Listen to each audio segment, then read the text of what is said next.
Thank you. My presentation will be on capacity building of educators for 21st century skills. It's about the initiatives that we are engaged into at the University of Mauritius for the past 5 to 7 years. Before we can move on, we look at the context in which we are operating. So now societal transformation is linked with economic growth, and we are talking about the knowledge society these days. We've moved on from the information society to talk about the knowledge society. So our areas of operation is within the knowledge society. So how do we go about for the knowledge society? We have been inspired by Bob Moon, who in 2010 asked the question whether it's time for radical change in teacher education, whether we can continue with the classic model of teacher education using bricks and mortar institutions. And today, after 7 or 8 years, we are still dealing with the same question about discussing about the future of teacher training and teacher education. Why are we talking about this, especially in the African context where many countries are suffering from brain drain because of two key factors, HIV, AIDS, and migration of their population. There is a lack of qualified teachers in those countries. Existing institutions have a lack of capacity to train teachers, and most importantly about the continuous professional development of teachers once their initial training is over. So in a nutshell, the illiterate of the 21st century will not be those who cannot read and write, but those who cannot learn, unlearn, and relearn. So how do we train educators to deal with this challenge? In the context of our operation, we've talked about the knowledge societies. So there are 4 components in what we see as towards building a knowledge society. Of course, we have ICTs, which are transversal, and then we have the education pillar, the science and technology pillar, and the innovation pillar. What do we call 21st century education? Our definition of 21st century skills, they have 5 characteristics. 1, they have to be personalized, media-driven, learner-centered, networked, virtual, and global. And in the 21st century, what we are talking about is that we cannot keep on focusing on development of core competencies only. People need to be able to develop their soft skills, what we call meta-knowledge, and the ability of life skills, what we call humanistic knowledge.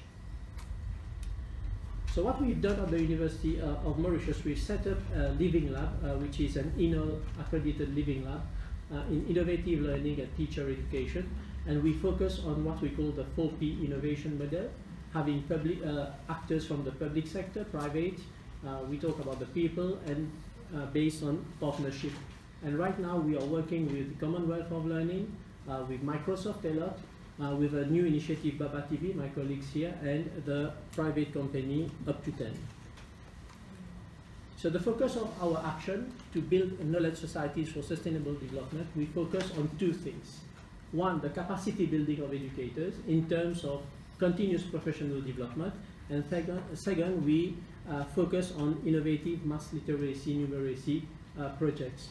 You will hear that many people are now, many of the talks are focusing on digital skills of kids, training of kids, but no, especially in for refugees.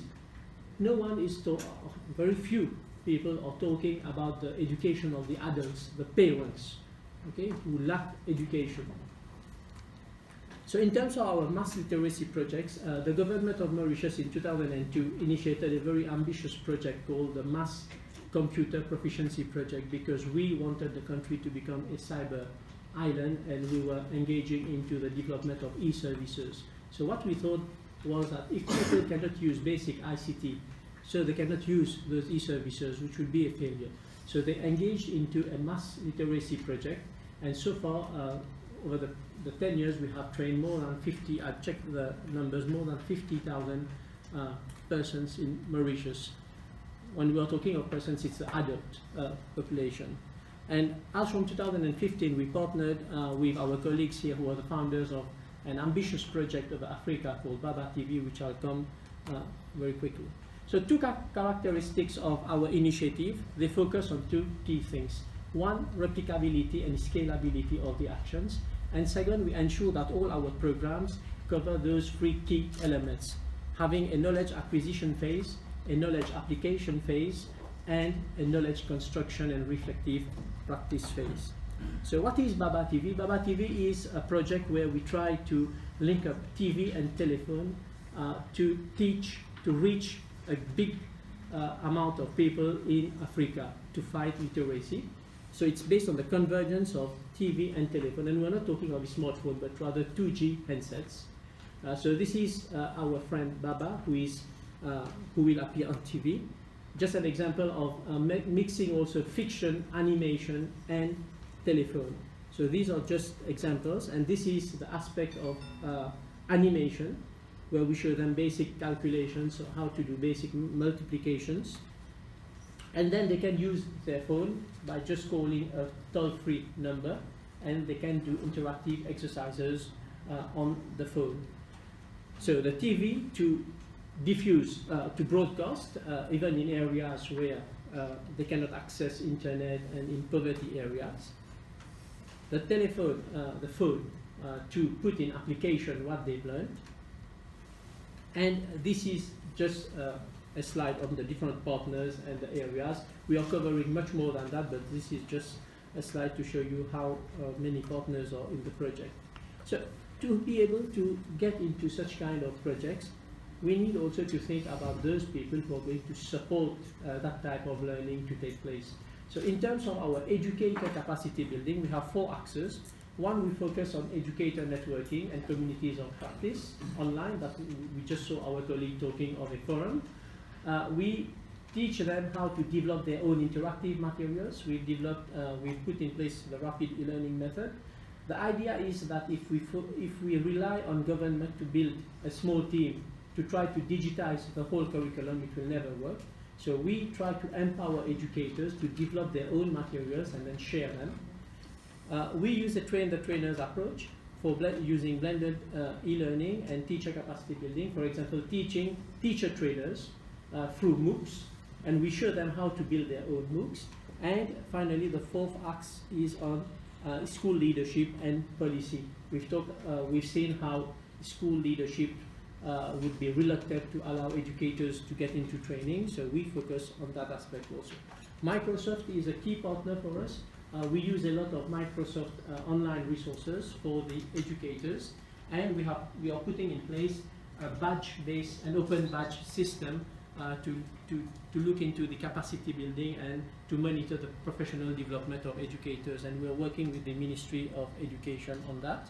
So these are just examples of some interactive materials developed by the teachers themselves, who are not necessarily IT experts, by using simple tools.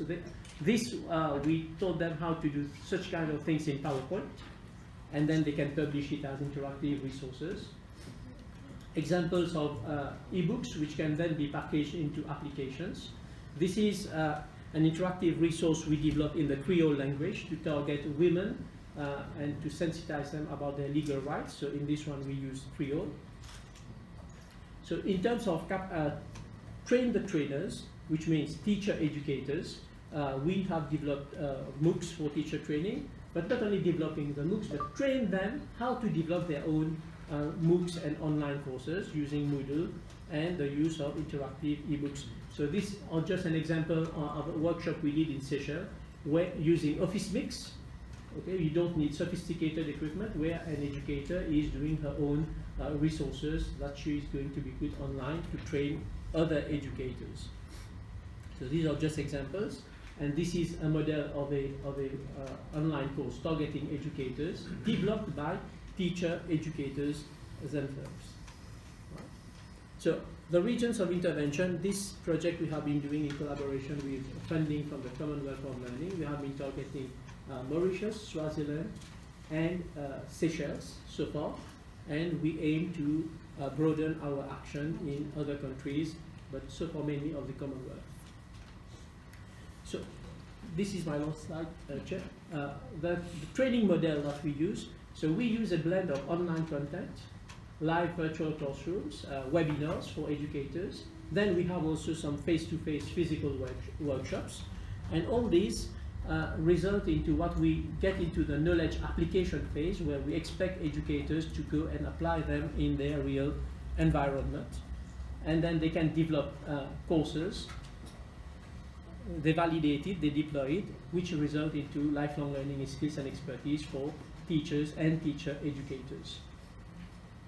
So thank you. I hope I've been able to